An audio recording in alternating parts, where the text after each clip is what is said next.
belah kanan kita di luar, gosokkan di luar. Saya boleh nak buat, tapi macam buruk sangat kalau buat demonstrasi. Tuan buat sendiri je lah. Masuk ke dalam mulut, bukan suruh nganga. Begitu, bukan perasan pun. Gosokkan kanan kiri, belah luar.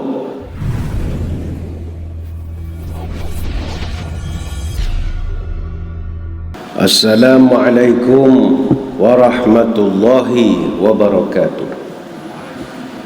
Bismillahirrahmanirrahim. Alhamdulillahi hamdan katsiran tayyiban mubarakan fihi kama yanbaghi li jalali wajhikal karim wa li azimi sultanik. Allahumma salli ala sayyidina Muhammadin abdika wa rasulika nabiyil ummi wa ala alihi wa sahbihi wa sallim. Na'udzu bi kalimatillahi tammati min syarri ma khalaq. Bismillahilladzi la yadurru ma'asmihi syai'un fil ardi wala fis sama' wa huwa sami'ul alim. Allahumma idfa' 'anna al-waba' wal ghala' wal riba wal zina wal mihan wa su'al fitan ma zahara minha wa ma batan an baladina hadha khasatan wa an sa'iril biladil muslimina 'amatan ya rabbal alamin. Nawaitu ta'alluma wa ta'lim wa tadhakura wa tadhkir wa naf'a wal intifa' wal ifadah wal istifadah wal hatha ala tamassuki bi kitabillah wa sunnati rasulih wa du'a ilal huda wa dalalah ala al khair ibtigha'a wajhillah wa mardatihi wa qurbihi wa thawabihi lillahi ta'ala. Allahumma raddina bi qada'ika wa sabbirna ala bala'ika wa auzi'na syukra ni'ma'ika. Ya Allah, jadikan kami redha menerima segala takdirmu, jadikan kami sabar menerima ujian darimu, dan bimbinglah kami untuk sentiasa syukur kepada nikmat-Mu. Yang dihormati para pegawai dan sukarelawan Masjid Negeri Sultan Ahmad I, seterusnya tuan-tuan guru, para alim ulama, para habaib, muslimin muslimat yang dirahmati Allah sekalian. Alhamdulillah, kita kembali bertemu dalam program Minda Imam Besar yang dibawakan kepada kita oleh Pusat Kutipan Zakat, Majlis Agama Islam dan Adat Resam Melayu Pahang. Untuk musim yang ketiga ini, kita menggunakan kitab asalnya daripada kitab Arab, Al-Wasiyatu bi Ba'di Sunnah Shibhil Mansiyah, yang telah diterjemahkan kepada 100 sunnah Rasul sallallahu alaihi wasallam yang telah dilupakan. Dan saya percaya ramai yang telah pun ada buku ataupun kitab ini. Kita masih bab yang pertama, bab taharah, dan hari ini kita akan masuk pada halaman yang ke-13, bab yang ketiga, iaitu kita akan cerita tentang bersiwak. Minggu lepas kita cerita tentang sunnah-sunnah ketika mandi wajib, yang mana sayugia seseorang itu selepas dia bergaul atau bersama dengan pasangannya, isterinya atau suaminya, maka sebelum dia nak tidur, makan ataupun nak bersama semula, hendaklah dia berwuduk. Itu adalah sunnah Nabi SAW. Dan ketika nak mandi wajib itu, antara sunnah Nabi juga adalah mengambil wuduk sebelum daripada mandi wajib. Ini kita dah pun bincangkan pada kesempatan minggu lalu. InsyaAllah minggu ini bab yang ketiga, pelbagai sunnah yang berkaitan dengan bersiwak, surat 13. Kita tengok apa keterangan tuan kitab di dalam buku ini. Bismillahirrahmanirrahim. Menurut Al-Alamah As-San'ani dalam kitab Subulus Salam, terbitan Al-Fikri. Al-Alamah As-San'ani ini ulama besar. Al-Syekh Al-Amir Muhammad bin Ismail As-San'ani. Dia ni ulama hadis yang berasal daripada Yaman, mengarang banyak kitab, ratusan kitab. Dan antara kitabnya adalah Subulas Salam.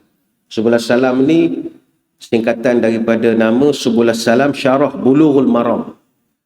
Bulughul Maram adalah karya Imam Ibn Hajar Al-Asqalani. Jadi As-San'ani dia syarahkan kitab Bulughul Maram. Syarahnya itu dinamakan Subulus Salam Syarah Bulughul Maram. Dan turut disebutkan dalam kitab Badrul Munir. Ini semua kitab-kitab yang besar lah. Badrul Munir ini kitab Badrul Munir fi takhrijil ahadis wal asar al-waqi'ah fi syahril kabir.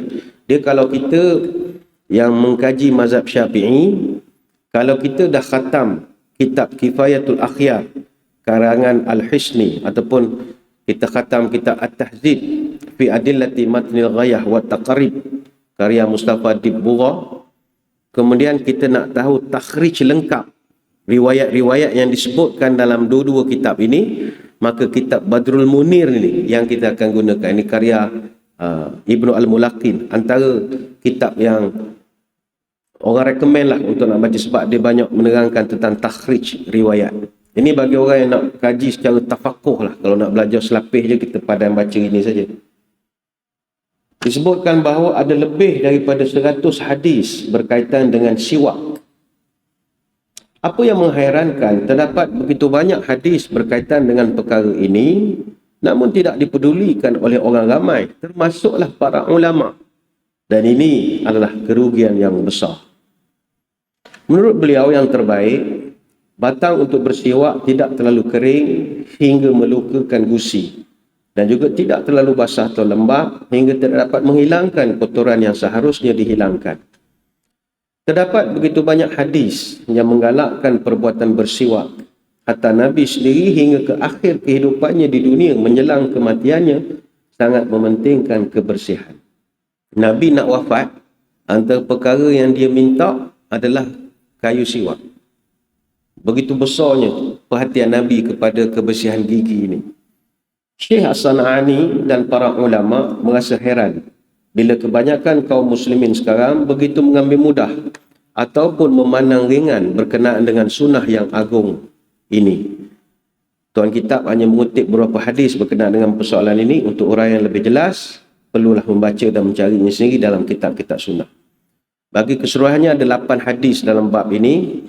Jadi pertama, sebelum kita syarah ataupun ulaskan, kita baca dulu hadis-hadisnya. Sebab tuan-tuan perempuan sekalian, hadis ini dia ada keberkatan. Bila dibacakan hadis dan kita mendengar, ada proses keberkatan. Nadarallahu mra'an sami'a maqalati fawa'aha wa hafizaha wa ballaghaha. Allah akan kurniakan cahaya nudrah pada wajah orang yang mendengar hadisku, kemudian fawa'aha, dia berusaha memahaminya, wa hafizaha, dan dihafal pula hadis aku, wa ballaghaha, dan dia sampaikan pula pada orang lain. Macam kita sekarang sedang bersiaran, ada orang yang kongsikan siaran kita ni pada kawan-kawan dia yang lain. Mengongsikan itu, menyampaikan, menghafal, memahami, mendengar. Allah janji, kata Nabi, nadarallah, Allah beri satu cahaya pada wajah orang yang suka kepada hadis-hadis Nabi. Ini hadis riwayat Tirmizi.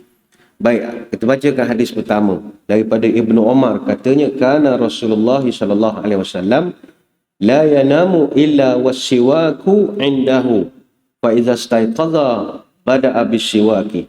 Nabi tidak pernah tidur kecuali siwak berada di sisinya. Jika baginda bangun, baginda memulakan dengan bersiwak.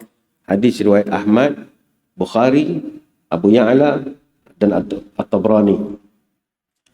Hadis yang kedua, hadis daripada Abu Hurairah. Rasul sallallahu alaihi wasallam bersabda, laula an asyqa ala ummati la amartuhum bisiwaki 'inda kulli salatin. Kalaulah tidak memberatkan, yakni menyusahkan umatku, nescaya aku perintahkan mereka supaya bersiwak tiap-tiap kali solat. Hadis Bukhari dan Muslim. Dari Khuzaifah, hadis yang ketiga, kana Rasulullah sallallahu alaihi wasallam idza qama min al-lail yashuthu fahu bisiwaki. Kebiasaan baginda Nabi jika bangun malam, baginda membersihkan mulutnya dengan siwak. Hadis riwayat Bukhari dan Muslim. Dari Abu Musa al-Asy'ari katanya, ataitu Nabi sallallahu alaihi wasallam wa huwa yastaku bi siwakin ratbin. Qala wa tarafu siwaki ala lisanihi wa huwa yaqul wa siwaku fi fihi ka'annahu yatahawwa'u. Abu Musa bercerita, aku pernah bertemu Nabi semasa baginda sedang bersiwak dengan kayu siwak yang basah. hujung siwak itu berada pada lidahnya, dan baginda menyebutkan kerana kesakitan seolah-olah ingin muntah. Hadis riwayat Bukhari dan juga Muslim. Maknanya yang biasa orang berkahak, orang yang itulah bunyi itulah. Dan ada satu hadis daripada Aisyah, hadis yang kelima. Dakhala Abdurrahman bin Abi Bakr As-Siddiq ala Nabi sallallahu alaihi wasallam wa ana musnadatuhu ila sadri wa ma'a Abdurrahman siwakun ratbu yastannu bihi fa abaddahu Rasulullah sallallahu alaihi wasallam basarahu fa akhastu siwaka fa qadimtuhu wa taibatuh thumma dafa'tuhu ila Nabi sallallahu alaihi wasallam fastanna bihi fama ra'aitu Rasulullah sallallahu alaihi wasallam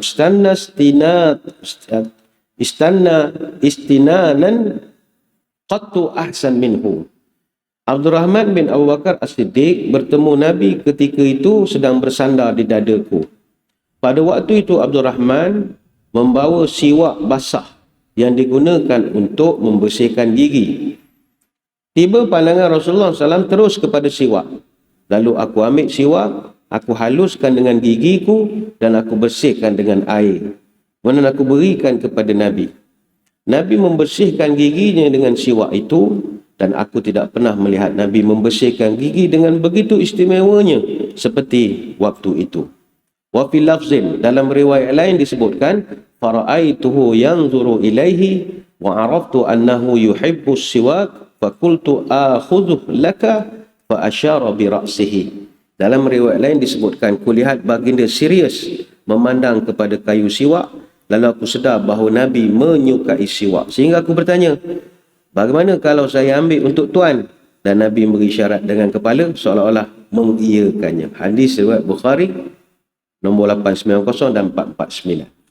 Nabi dia memang suka kayu siwak. Kalau dia nampak kayu siwak, dia cepat suka pada benda tu, dia nak. Tuan-tuan pergi ke Mekah, Madinah, orang jual siwak tepi jalan, dia nak beli. Tak ada, beli tasbih banyak. Kita lantaklah kayu siwak. Kalau Nabi suka sangat tu, dia dah ikat kan tepi-tepi hotel-hotel tu kadang dia jual. Kita buat tak peduli ke kayu siwak. Nabi tak, dia excited tengok kayu siwak. Hadis ke-6 daripada Abu Hurairah radhiyallahu anhu, Nabi bersabda, laula an asyqa ala ummati la amartuhum bisiwaki ma'a kulli wudu'i. Kalaulah tidak kerana risau memberatkan umatku, nescaya aku akan perintahkan mereka bersiwak setiap kali berwuduk. Hadis ni hadis sahih yang diriwayatkan oleh Imam Al-Bukhari secara mu'allaq dengan bentuk aktif. Dikeluarkan oleh Imam Ahmad, Nasai, Ibn Khuzaimah dan juga lain-lain. Pertama sekali, hadis ini, hadis yang ke-6 ni hadis ulangan daripada hadis tadi. Dan ini hadis yang paling mustahak sekali dalam bab siwak. Laula an asyqa ini, kalaulah tidak memberatkan umatku. Cuma disebutkan di dalam keterangan ini, hadis Imam Bukhari secara mu'allaq. Apa makna mu'allaq? Mu'allaq ni hadis yang tergantung. Tergantung dari segi apa? Tergantung dari segi hilangnya seorang perawi ataupun lebih secara berurutan di dalam chain of narrator dia. Dia punya susunan perawi dia. Imam Bukhari ini dalam Sahih Bukhari dia simpan 1314 hadis mu'allaq. Hadis mu'allaq ni tidaklah kita kata hadis ni tak kuat, cuma habis ring kaji dah. Dia tidaklah kesalahan besar. Dia hadis mu'allaq, saya contoh begini. Pengarah Jabatan Agama pesan pada saya, Imam Besar.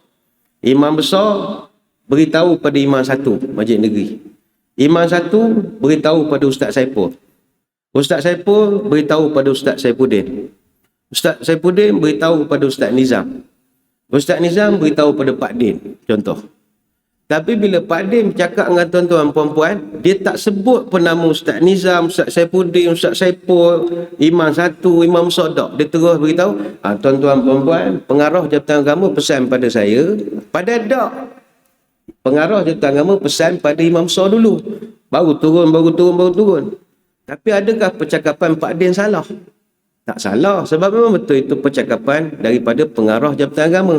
Dalam konteks hadis, Nabi cakap pada ni Ni cakap pada ni cakap pada ni. Ujung baru Bukhari. Tapi Bukhari ni dia dah habis cari-cari, tak ada jumpa. Cuma dalam ulama lain jumpa. Jadi dia masuk, hilang dia punya chain of narrator. Tapi sebab dalam riwayat imam yang lain ada. Sebab dia ni orang ulama tegah di dalam bidang hadis. Dia akan sebut an siapa saja. An Abi Hurairah, an Rasulullah. Begitu saja. Tak ada sepatutnya sebutlah ni. Jadi itu maknanya hadis mu'allaq. Baik, hadis ini penting untuk kita mengambil kefahaman. Laula an asyqa ala ummati au ala nas, dalam riwayat yang lain, la amartum bisiwaki ma'a kulli salatin. Seandainya tidak memberatkan umatku atau tidak memberatkan manusia, aku pasti memerintahkan mereka untuk bersiwak setiap kali nak sembahyang. Hadis riwayat Bukhari dan juga ada riwayat Muslim. Imam Ibn Hajar Al-Asqalani, dia telah mendatangkan pendapat daripada Imam Syafi'i ketika mensyarahkan hadis ini. Wa qala Syafi'i fihi dalilun ala anna siwaka laysa biwajibin li'annahu law kana wajiban la amarahum syaqqa alaihim bihi aw lam yashukku wa ilal qawli bi'adami wujubihi sara aktsara ahlihi ilmi. Imam Syafi'i mengatakan hadis tersebut menyatakan bahawa siwak sebelum solat tidak wajib. Kerana sekiranya hukumnya wajib, nescaya baginda Nabi tetap akan suruh umatnya bersiwak sama ada susah ataupun tidak. Kebanyakan ulama berpegang kepada pendapat ini. Ini boleh rujuk dalam kitab Fathul Bari, Syarah Sahih Al-Bukhari. Oleh itu, siwak hukumnya mustahab. Apa makna mustahab? Sunat yang disukai. Sunat yang sangat disukai, yang dibuat setiap kali sebelum semayang. Tak kira semayang fardu ataupun semayang sunat. Dia kalau ikutkan hukum siwak ni, ada dua pendapat. Ada tiga lah pendapat. Pendapat pertama, kebanyakan ulama mengatakan sunnah. Dianya tidak wajib. Tapi kalau pendapat Daud Al-Zahiri, wajib bersiwak, tetapi tak membatalkan semayang kalau tidak bersiwak. Maka jangan heran kalau kita jumpa ada setengah orang dia memang mewajibkan bersiwak. Nak angkat takbir, gosok dulu. Dalam poket, Allahu Akbar, ada di street. Dan ada juga pendapat daripada Ishaq bin Rahawiyah, wajib bersiwak, dan kalau tak buat dengan sengaja, batal semayang. Tapi di dalam majoriti para ulama mengatakan tidak. Bagi kita, hadis tentang bersiwak sebelum sembahyang ini menunjukkan bersiwak disunatkan sebelum solat. Mana jangan buat tengah sembahyang, jangan buat lepas sembahyang. Itu tak masuk dalam cara yang Nabi suruh.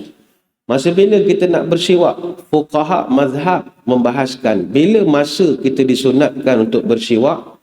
Berdasarkan Nabi sebut di dalam hadis, bisiwaki ma'a kulli salatin. Siwak ketika tiap kali nak sembahyang. Ada berbeza pendapat. Mazhab Hanafi berpandangan bahawa sunat bersiwak setiap kali wudu ketika berkumur. Mazhab Maliki berpandangan siwak adalah kelebihan wudu yang dilakukan sebelum berkumur.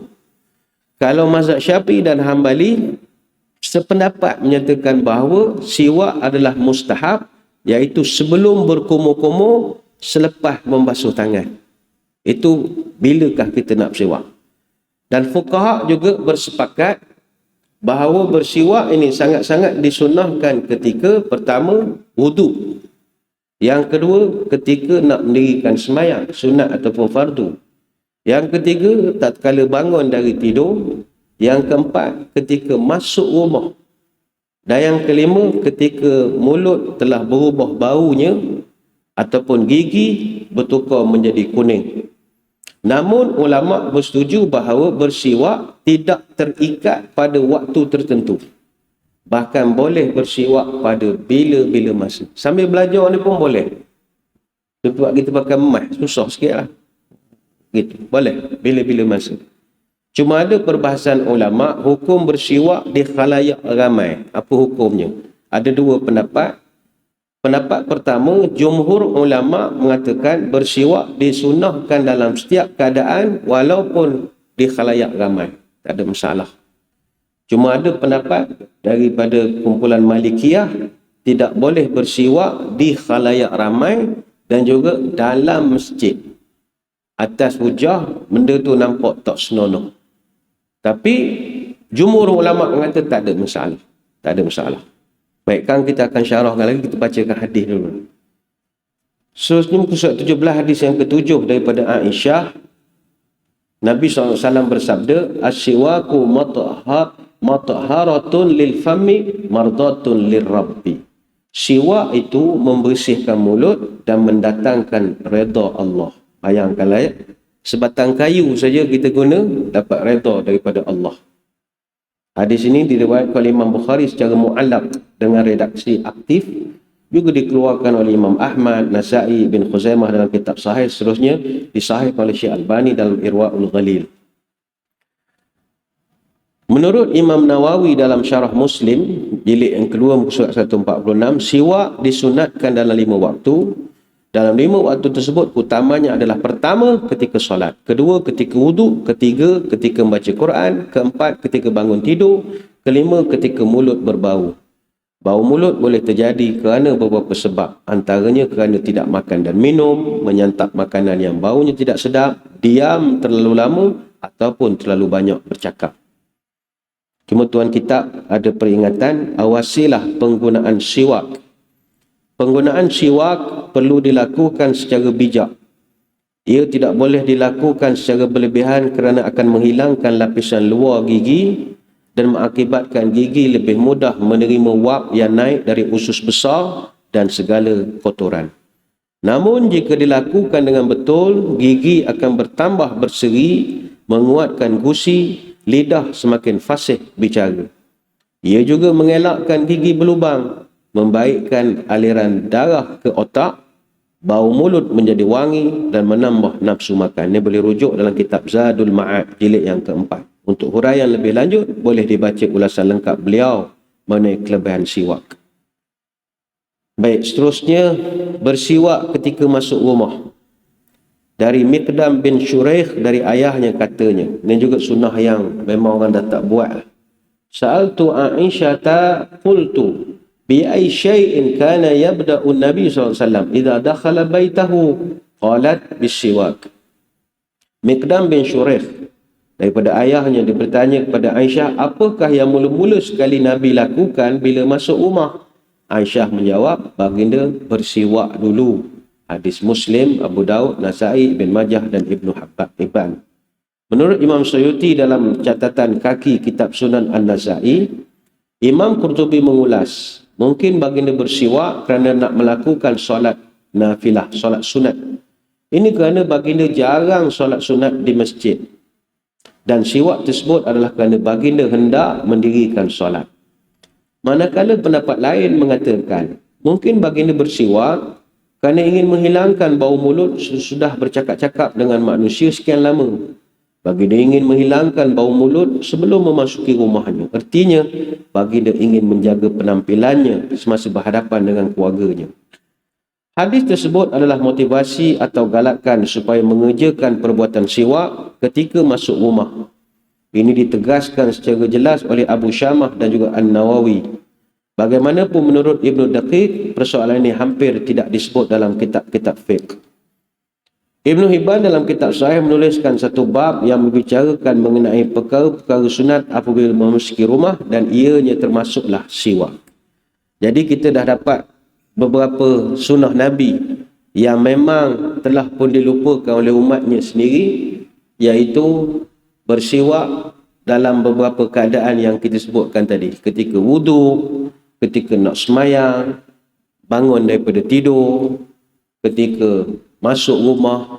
Maka moga-moga selepas kita dapat keterangan ini, dapatlah menyuntik semangat untuk kita melakukan satu ibadat yang paling mudah, yang boleh disimpan di dalam poket saja, iaitu ibadat bersiwak ini.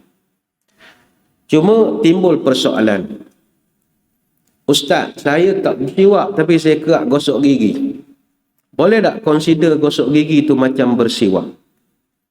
Kita tak nafikan. Ada yang mengatakan berus gigi ini tidak sunnah.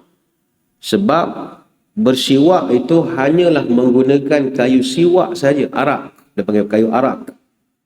Kita ingin jelaskan, sebenarnya ciri-ciri alat yang sesuai untuk bersiwak mestilah suci, kesat, maka boleh digunakan.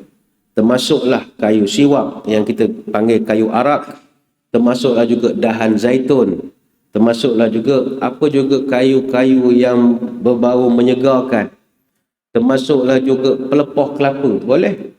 Sabut nyo kalau rajin, arang, bantal lah. Termasuk kain pun boleh. Tuan-tuan perempuan nak sembahyang zuhur nanti, kayu siwak tak bawa. Nak juga dapat pahala sunat. Macam mana nak buat? Mana nak cari? Jadi ambil saja lengan baju ni, gosok saja pun boleh. Tak jadi masalah. Kata pengarang kitab Faidullah Malikul Alam, yahsil bihi sunniyatul istiyaq bi kulli khashan tahir yazilul qalah aw safratul asnan wa qad sabaqal kalam alaihi walau yanju kharqah khashnah. Seorang itu dikatakan telah menunaikan tuntutan sunat bersiwak sekiranya menggunakan segala sesuatu yang bersifat khashinah, yang bersifat kesat. Maknanya gunakan kesat. Jari payah nak ditakrifkan sebagai kesat, sebab jari sentiasa moist, dia lembab dan sebagainya lagi. Tapi kalau kain boleh, tudung perempuan pun boleh. Tapi beli je lah kayu siwak, baru RM2. Allah, RM2, paling mahal pun RM2 lebih. Banyak jual di toko-toko buku. Asalkan benda tu kesat dan suci, bersih. Dan dia boleh kesat itu sehingga boleh menyingkirkan warna kuning gigi. Itu peranan dia. Sekalipun walau yanju kharqat khashnah, walaupun secarik kain perca saja pun boleh. Ini dalam kitab Faidul Malikil Alam. Namun akar pokok arak itu adalah alat yang lebih afdal. Apa sebab? Kerana ittiba' sunnah. Kerana mengikut perlakuan Nabi SAW yang menggunakan akar pokok arak. Berdasarkan hadis daripada Abdullah bin Mas'ud, kuntu ajtani li Rasulillah SAW siwakan min arakin. Aku pernah memotongkan untuk Nabi alat untuk dia gosok gigi yang dibuat daripada akar pokok arak. Kata Ibn Mas'ud. Dia kayu arak ini bukanlah satu-satunya kayu yang digunakan untuk miswak. Tidak. Ada satu kajian pernah dibuat dalam paper, dalam jurnal berjudul Miswak. Miswak ni orang putih panggil chewing stick, kayu kunyahan, a cultural and scientific heritage. Dalam paper itu menyebutkan miswak ini ataupun siwak telah pun digunakan oleh orang-orang Babylon sejak sekitar 7,000 tahun yang dulu lagi. Dan siwak kemudiannya didapati telah digunakan pada zaman kerajaan Yunani, Kingdom of Greece, present day Greece. Kerajaan Yunani dulu termasuk kerajaan Rom, mereka guna pakai kayu siwak ini. Siwak juga ditemui di dalam tamadun-tamadun orang Yahudi, Mesir kuno, dan ianya masih digunakan oleh umat Islam sampai hari ini. Tetapi namanya berbeza-beza. Di Tanzania, nama miswak ini lebih popular dibandingkan dengan gelaran siwak. Itu jangan keliru, ada orang sebut miswak, ada sebut siwak. Sugi ini bahasa kita. Gi itu mana gigi lah ya. Sugi bahasa kita. Dia panggil siwak ataupun miswak. Di Timur Tengah, mereka panggil siwak. Dia panggil miswak. Ada yang panggil siwak, ada yang panggil arak saja. Di Pakistan, mereka panggil datan. Di India, di Pakistan, dia panggil datan. Dan lebih masyhur panggil miswak. Selain daripada ranting pokok, ranting, kulit ataupun akar pokok. Pokok arak ini kalau istilah saintifiknya dia panggil Salvadora persica. Maka untuk pokok Salvadora persica ini, selain daripada ranting, kulit ataupun akar, boleh juga diambil daripada pokok-pokok yang lain. Boleh. Di Afrika Barat, mereka gunakan pokok limun dipanggil. Citrus aurantifolia. Dia ambil pokok limun untuk buatkan sebagai kayu sugi, kayu siwak. Ataupun guna pokok Citrus sinensis, pokok jeruk pun boleh juga. Di Amerika, mereka guna akar pokok Cassia vinea, pokok senna. Orang India, dia guna pokok Neem. Neem ni Azadirachta indica. Dalam bahasa Urdu dipanggil pilu. Dalam bahasa Tamil dia panggil ugai. Samalah, dia tidak gunakan pokok arak seperti di Timur Tengah. Di Sierra Leone, mereka gunakan kayu daripada pokok Laburnum africa, Cassia siberianba. Di Jepun, mereka guna koyoji.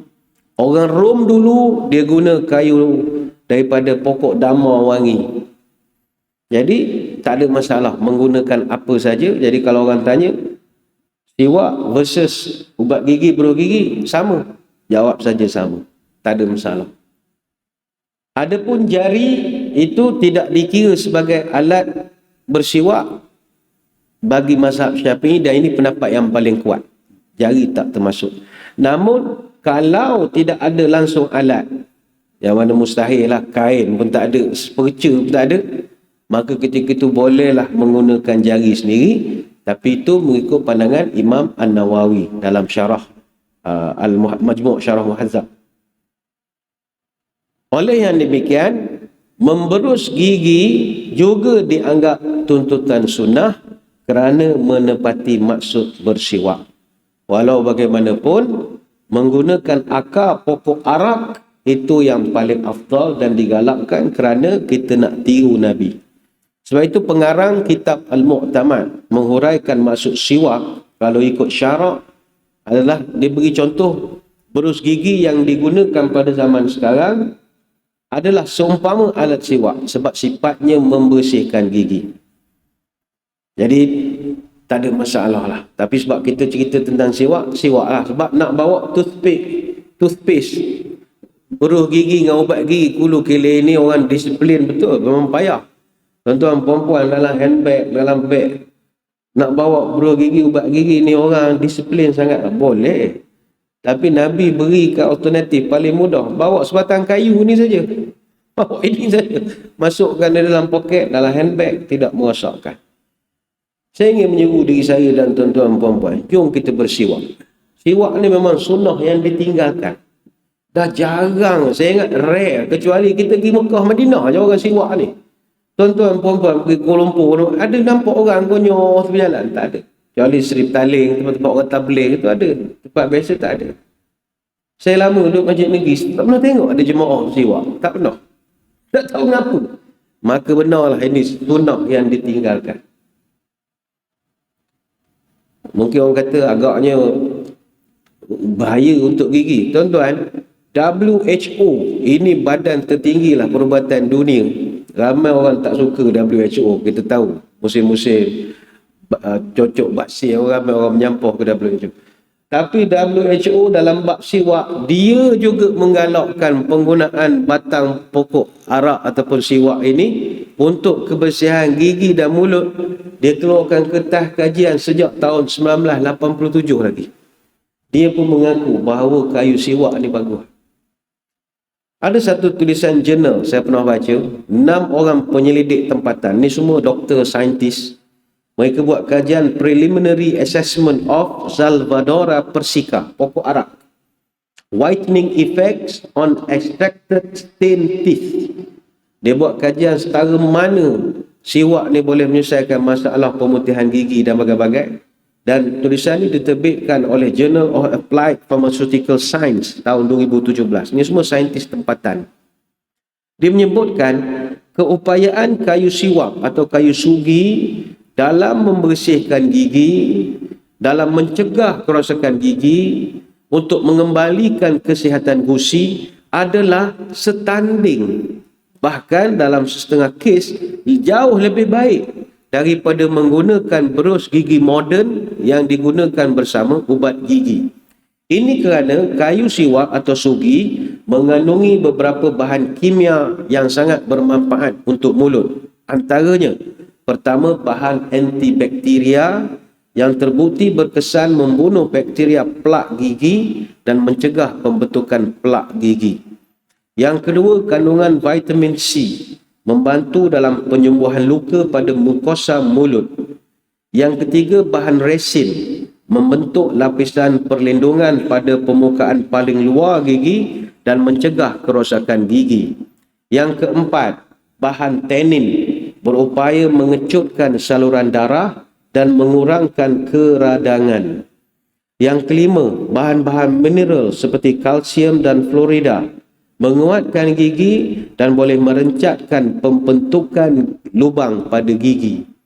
Yang keenam, mineral seperti klorida dapat merencatkan pembentukan karang gigi. Ramai orang karang gigi, pening, doktor gigi, dentist nak bersihkan, orang banyak karang gigi kan.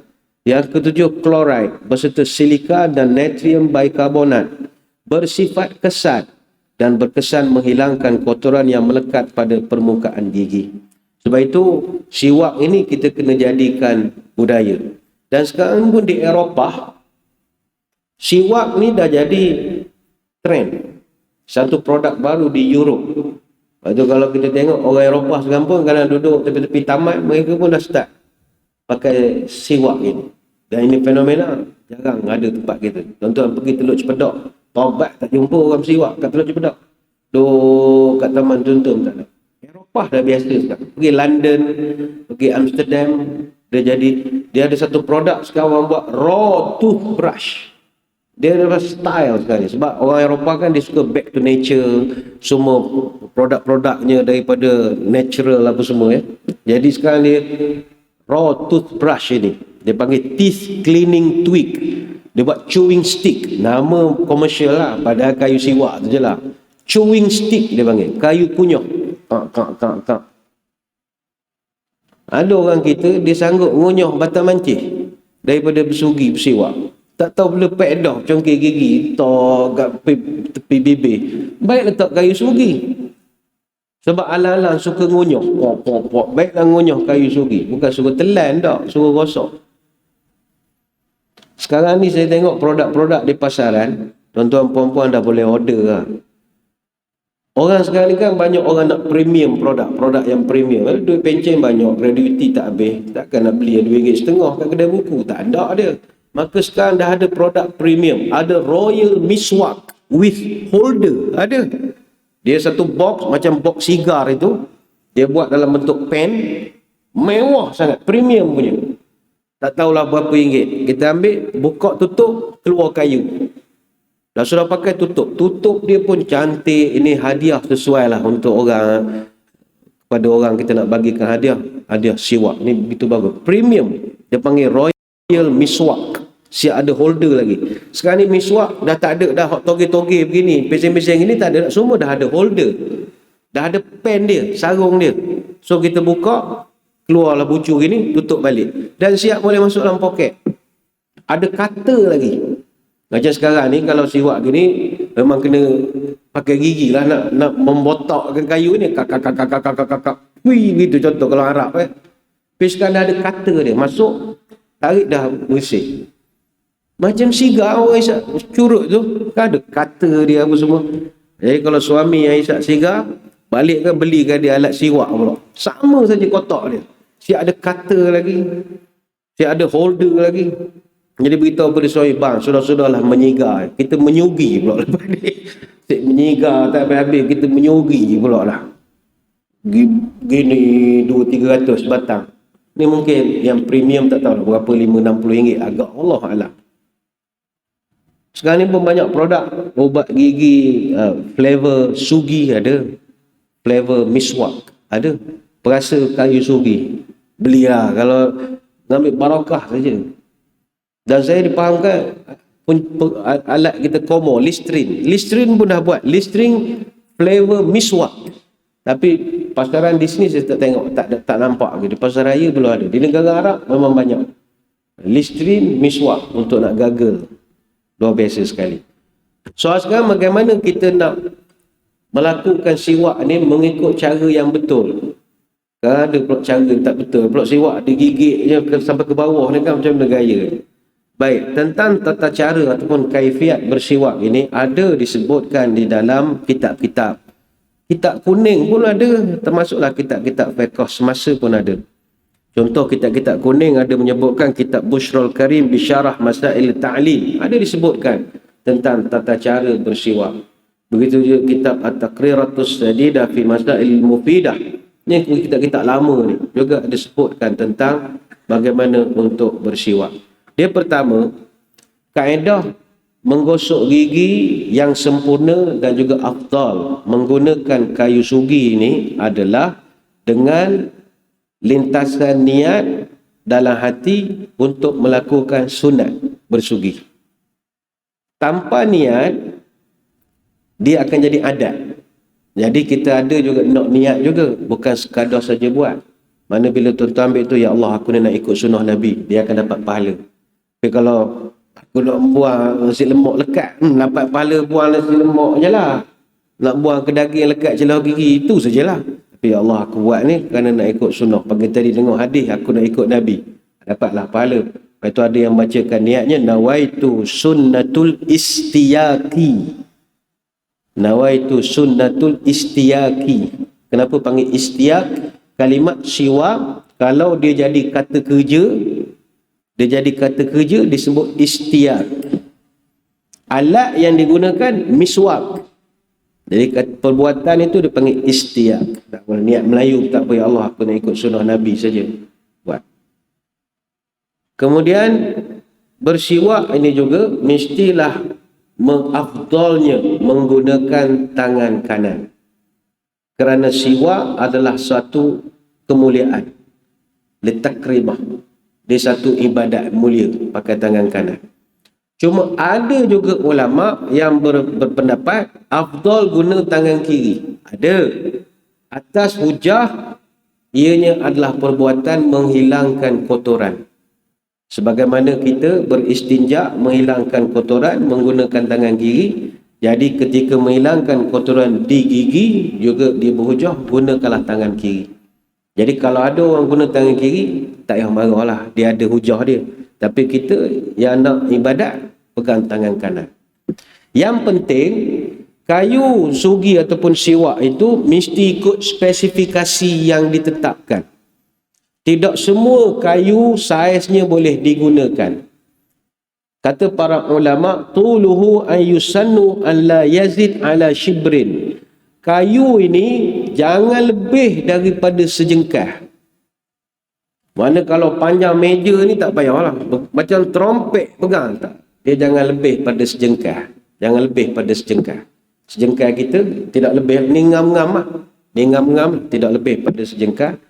Wala yanqusa ala arba'ati asabi'. Dan jangan pendek daripada 4 jari. Maknanya kalau ini ngamah lebih pada 4 jari. 4 jari. Kalau pendek daripada 4 jari, itu namanya batang mancir. Batang mancir tak masuk. Ataupun toothpick. Kita beli kat farmasi. Toothpick, ngek. Tak masuk lah sebab dia pendek. Dia mesti lebih, jangan kurang pada 4 jari dan jangan lebih sejengkal. Itu alatnya. Mana ini saiz yang ngam lah.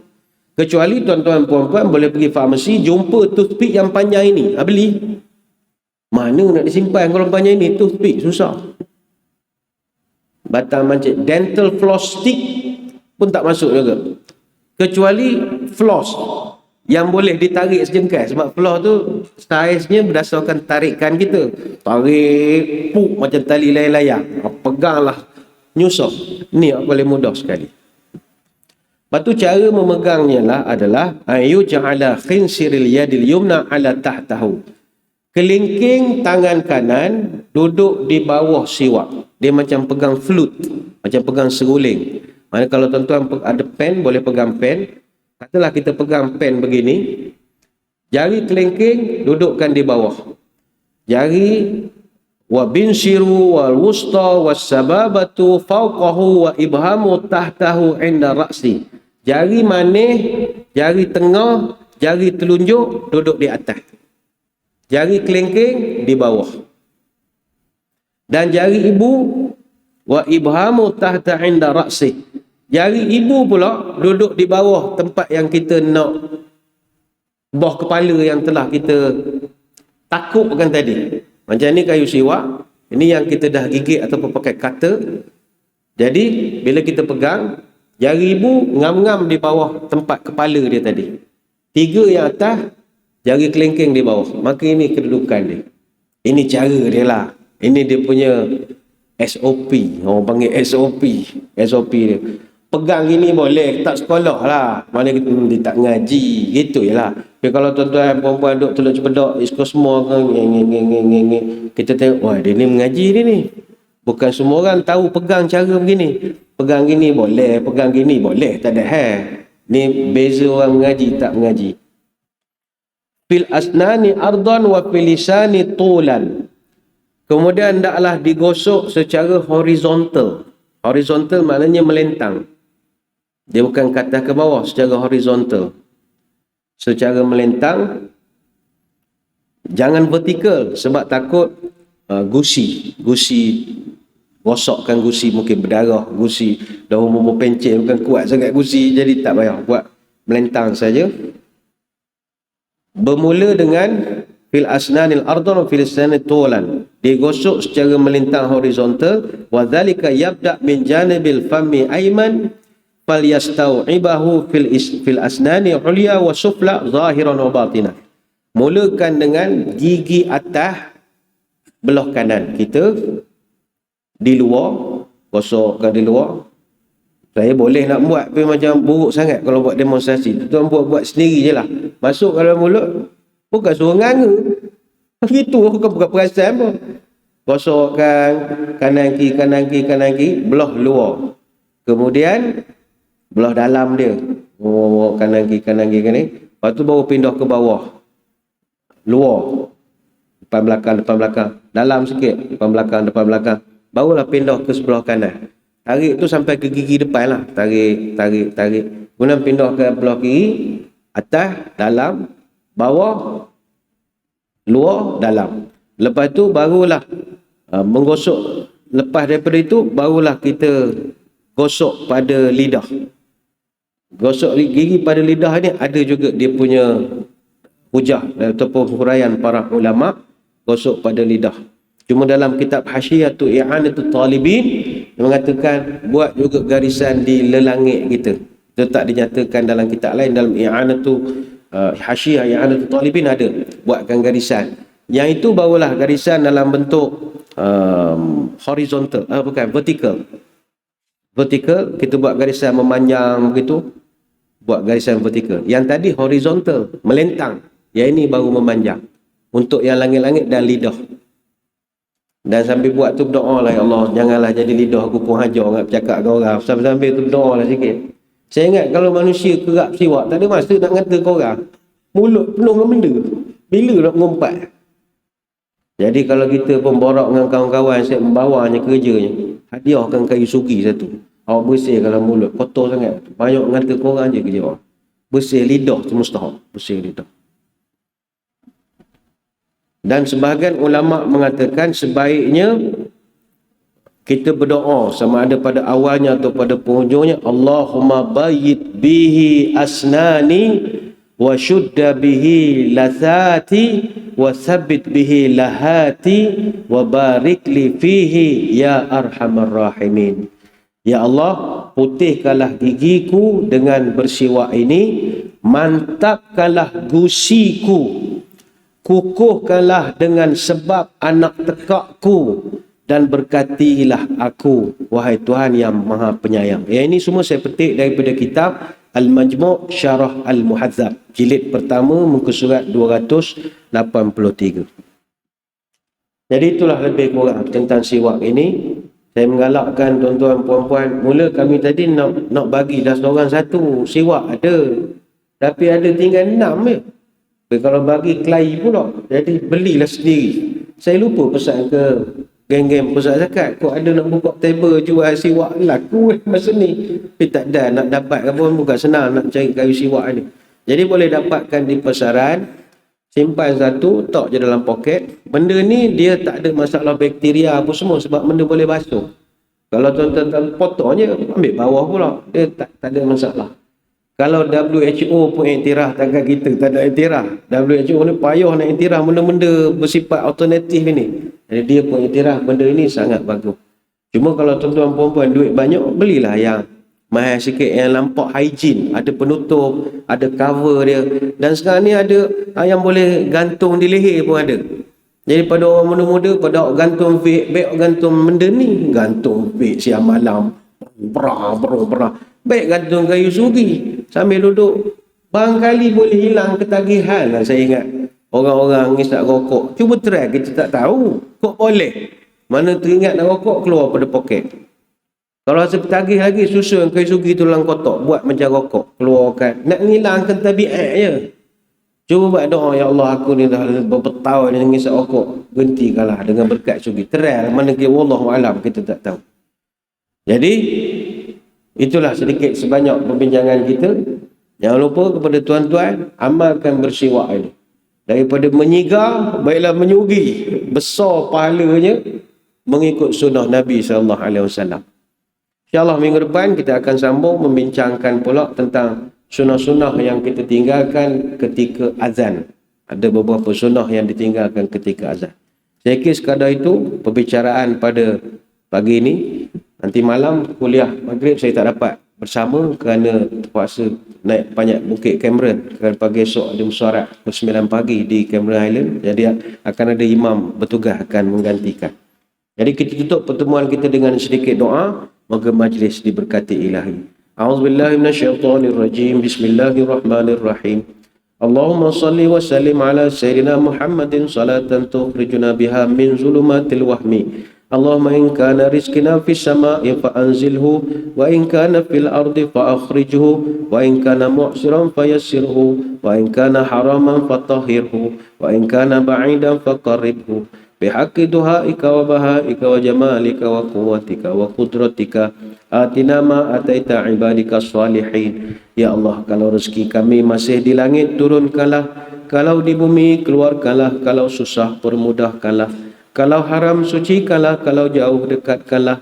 Berkat waktu duhamu, berkat kecantikanmu, keindahanmu, kekuatanmu, kekuasaanmu, limpahkan pada kami segala yang telah Engkau limpahkan pada hamba-hambamu yang soleh. Subhanakallahumma wa bihamdika nashhadu an la ilaha illa anta nastaghfiruka wa natubu ilaik. Wa sallallahu ala sayyidina Muhammadin wa ala alihi wa sahbihi wa baraka wa sallam.